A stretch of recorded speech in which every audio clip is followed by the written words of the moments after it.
volviendo a la Antártida, la pregunta es, ¿la presencia argentina en la Antártida está vinculada directamente a Malvinas o está vinculada más bien a Tierra del Fuego? Esa proyección, que entiendo es una proyección de tipo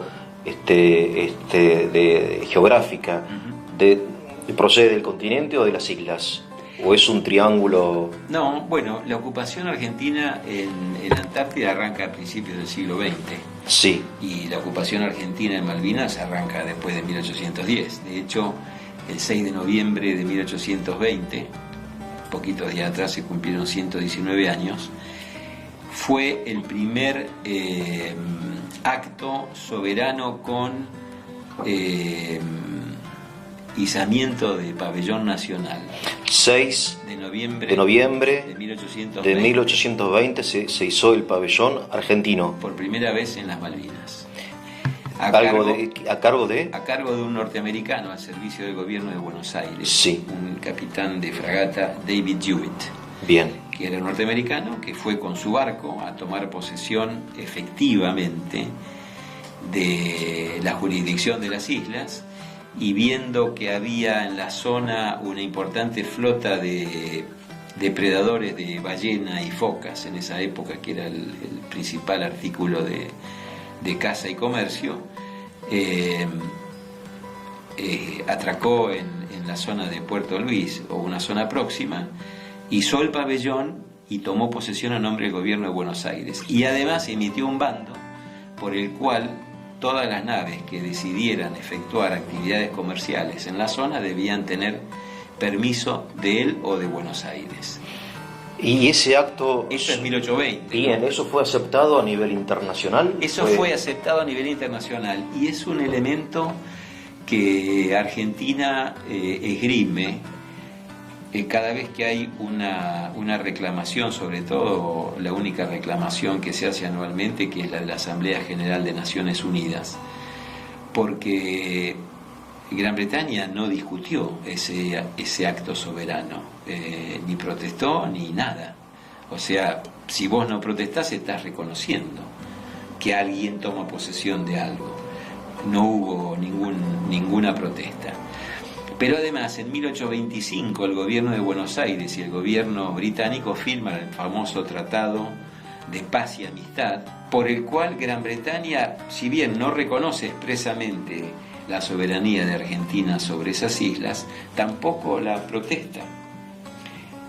Con lo cual hay dos antecedentes anteriores al 1833, en donde Gran Bretaña dice, nada, está bien, alguien ocupó, yo no estoy.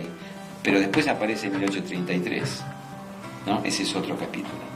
Ahora, la presencia argentina en Antártida data de principios del siglo XX. Perdón, es otro capítulo. ¿Qué pasa en 1833? ¿Qué pasó?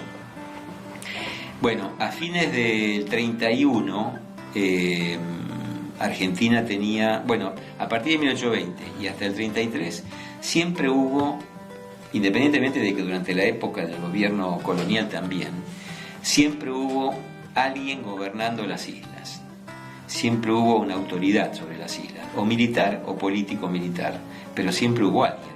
No puede Gran Bretaña decir, venimos acá porque no hay nadie. ¿Y estos balleneros, que serían de origen, no sé, nórdico o de algún lado? Sí, ¿Dónde hacían base? En las islas. En las islas. En las islas. Pero ellos iban a cazar, no iban a ocupar territorio. Lo que Hewitt hizo fue decirle, muchachos, esto es mío. Si quieren cazar, paguen un impuesto. Esta medida, que fue mantenida durante los años siguientes, y que después también esgrime Vernet cuando es nombrado gobernador, es la que genera a fines del 31 la primera protesta, que no es británica, sino que es norteamericana, estadounidense. Uh-huh. A fines del 31 hay un navío de guerra, Lexington, no recuerdo quién era el capitán en este momento, pero ocupa, ataca y destruye el asentamiento argentino en las islas Malvinas, en protesta por el cobro de impuestos a los balleneros norteamericanos que operaban en la zona, desconociendo la soberanía argentina y desconociendo las medidas que había impuesto la autoridad argentina al respecto.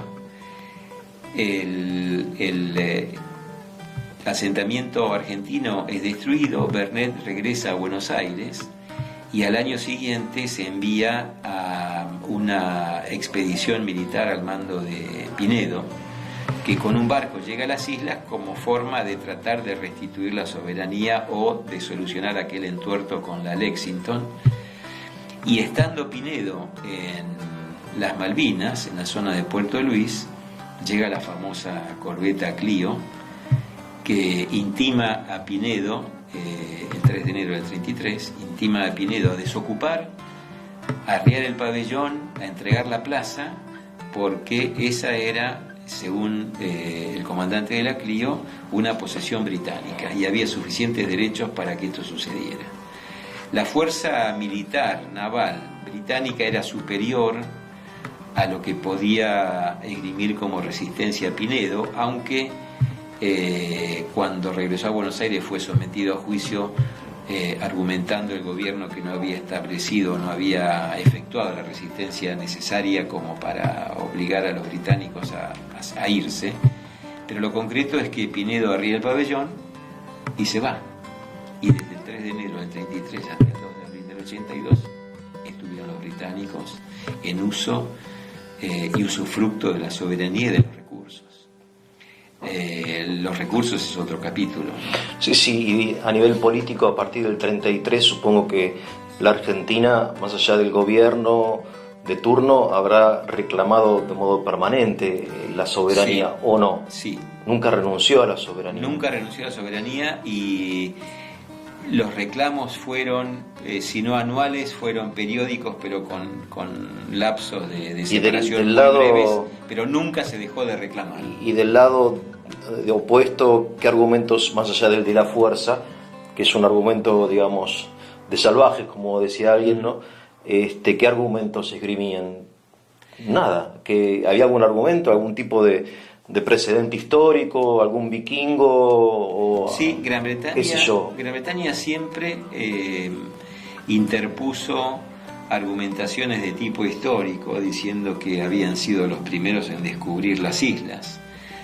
Pero la verdad es que cuando uno lee la historia se da cuenta que ni fueron los primeros y que en reiteradas oportunidades reconocieron la soberanía, primero del Imperio Español y después de las autoridades emergentes a partir de la independencia o de la sucesión de los gobiernos españoles. Claro. Y a partir del 16, con este acto del 20 y del 25, por ejemplo.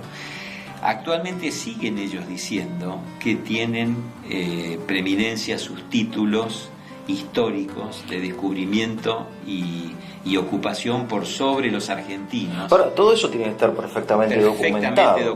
No, absolutamente documentado. Y no solamente está documentado, sino que todos los documentos que presenta Argentina o son de la época colonial o son de la época de la independencia. Y todos ratifican la preeminencia argentina en cuanto a descubrimiento por parte de los españoles y ocupación por parte de los argentinos. Inclusive hay un documento que se confeccionó después del conflicto bélico del 82, así como acá se hizo el informe Rattenbach. En Gran Bretaña se confeccionó el informe Franks. Y el informe Franks, a diferencia del Rattenbach, el informe Franks se confeccionó para salvar la actuación de Margaret Thatcher en la conducción política del enfrentamiento con Argentina. Pero junto con el informe Franks se desarrolló un tercer informe que es muy poco conocido, que lo hizo un miembro de la Cámara de los Comunes de apellido Kershaw. Y Kershaw incluyó en su informe y se lo ofreció a Franks para que Franks lo incluya en el Franks, y por supuesto no está. Kershaw incluye documentos que avalan la posición española en cuanto a la preeminencia de descubrimiento y posesión de las islas. Y Kershaw concluye en que los títulos británicos de posesión de esas islas son muy endebles. Cuando Franks vio esto, lo mandó a vía muerta y no formó parte, pero El informe Kershaw está actualmente en el Archivo General del Gobierno británico en Londres y se puede ver. Uno lo pide, lo mira, lo baja, lo lee, lo fotocopia y no hay ningún problema.